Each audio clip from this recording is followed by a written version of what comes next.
नमस्ते किसान भाइयों, मैं विजय कुमार तासगांव, ये एग्रो लैब फिर एक बार आपका जो कम से कम खर्चे में खेती कैसी की जा सकती है अंगूर की, इसके बारे में जो हमारी बातचीत चलो है, इसमें आप सभी का मैं स्वागत करता हूं।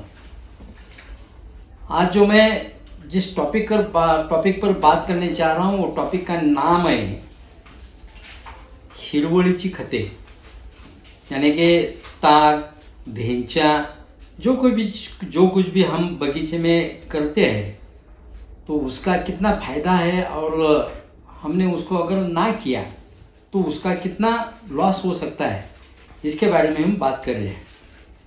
फिर एक बार आपसे विनती करता हूँ कि ज़्यादा से ज़्यादा चैनल शेयर कीजिए, क्योंकि हर एक किसान भाई का पैसा बचना चाहिए। इसलिए देखिए, हिरवळीची खते यानी कि जो कुछ भी हम फर्टिलाइजर डालते हैं, जिंक हो, मैग्नीशियम हो, डीएपी हो या अमोनियम सल्फेट हो, यूरिया हो, एसओपी हो, जो कुछ भी हम फर्टिगेशन करते हैं, 1261 हो, 1919 हो या 05234 हो, जो कुछ भी है उसका खर्चा बहुत जाता है।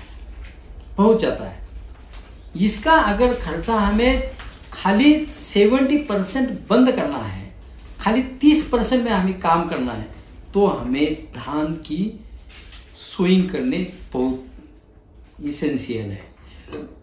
यानी कि जब भी हम अक्टूबर को कटिंग करते हैं या सितंबर 20 के आगे जो हम कटिंग करते हैं, उससे पहले कम से कम 16 डेज यानी कि 60 डेज, 60 दिन, 2 महीने पहले हमें बगीचे में ताग या धेंचा करना ही चाहिए। उससे क्या होता है, ऑर्गेनिक मैटर बहुत पड़ता है और ऑर्गेनिक मैटर से ही ऑर्गेनिक कार्बन तैयार हो जाता है। ऑर्गेनिक मैटर से ही ऑर्गेनिक कार्बन तैयार होता है। ध्यान से सुनो, अगर हमारे बगीचे में ऑर्गेनिक मैटर ही नहीं होगा तो ऑर्गेनिक कार्बन कहां से तैयार होगा। ऑर्गेनिक मैटर का ऑर्गेनिक कार्बन में जो रूपांतर करने के लिए जो बैक्टीरिया होता है, वो बैक्टीरिया डिकम्पोजर हो, पीएचबी हो, केएसबी हो, आजो हो, राइजो हो, जो कुछ भी बैक्टीरिया है, उस बैक्टीरिया के लिए कुछ तो काम चाहिए। वो अगर हमें काम बगीचे में करना है तो प्रति एकड़ कम से कम 40 किलो धान डालना पड़ेगा।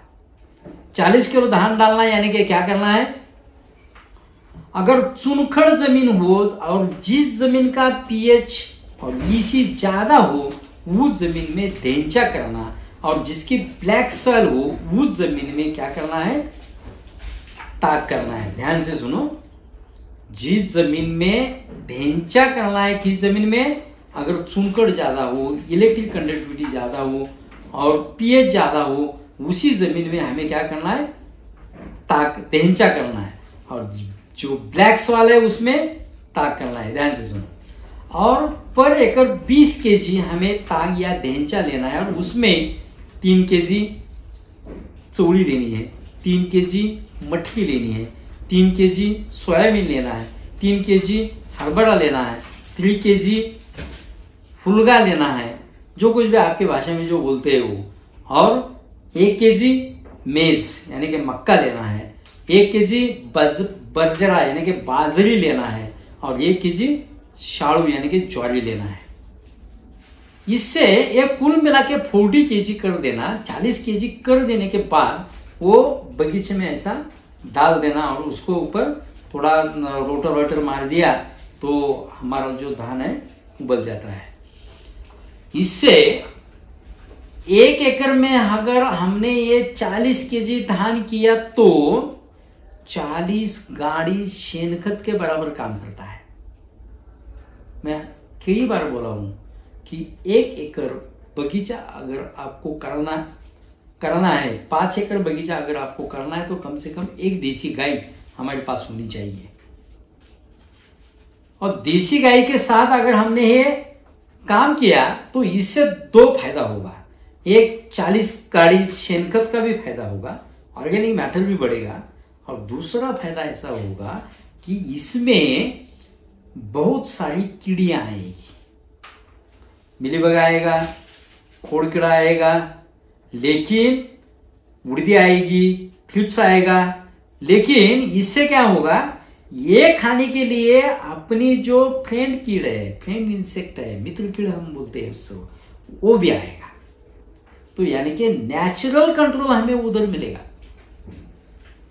नेचुरल कंट्रोल हमें मिलेगा। यानी कि देखिए, ये जो अर्थ है, ये जो पृथ्वी है, हमारे अकेले की नहीं है, खाली मानव जात की नहीं है, वो सभी की है, सभी की। यानी कि किसकी है, रोग की है, कीड़ी की है, जानवर की है, पक्षी की है, मत्स्य की है, जमीन में, जमीन के अंदर जो प्राणी है उनकी भी है, सभी की है।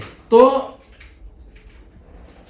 जो कुछ भी है बढ़ाना है वो इस 60 डेज में हमें पूरा बड़ा कर लेना है, एक के ऊपर एक। और नैसर्गिक साइकिल, यानी कि साइकिल अच्छी चलती है, तो इससे भी फायदा हमें बहुत बड़ा और अच्छा मिलेगा।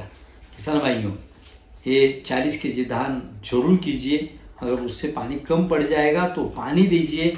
अगर उसके ऊपर थोड़ी आली ऊन डाली, थोड़ी उसके ऊपर आते हैं कैमल इंसेक्ट उसे बोलते हैं, वो अगर आएगी तो भी उसको एक थोड़ा स्प्रे दीजिए, लेकिन धान जरूर कीजिए। हमारी जो बातचीत जो हमने आपसे की वो कैसी लगी जरूर कमेंट बॉक्स में लिखिए। Thank you.